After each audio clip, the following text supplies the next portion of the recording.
Welcome to Man Does Tech, where I solve the problems you didn't even know you had. You'll start by validating prerequisites. Make sure virtualization is enabled in your BIOS or UEFI and that you have the correct Windows ISO and key. Once done, open Virtualbox and click New.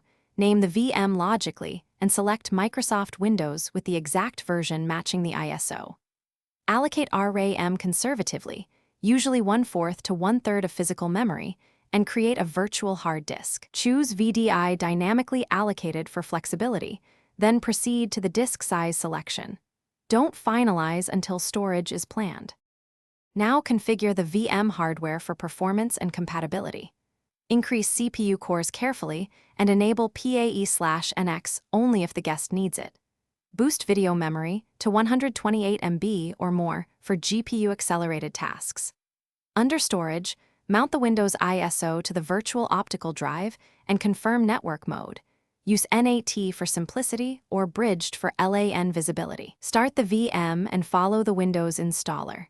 Select Custom Install, create or format the virtual partition, and proceed through regional and account setup. Make sure to install guest editions after first boot. To finish, install guest editions to enable seamless mouse integration, shared clipboard, and optimal display drivers. Choose devices, then insert guest editions CD image and run the installer inside Windows. Reboot when prompted. Once back, configure shared folders and clipboard settings, tweak display scaling, and enable 3D acceleration only if supported. Take a snapshot of this clean state so you can revert quickly. If something fails, one key troubleshooting tip. Check Virtualbox logs and ensure guest editions match Virtualbox version.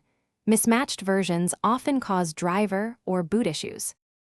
Thanks for watching. If you found this helpful, don't forget to like and subscribe.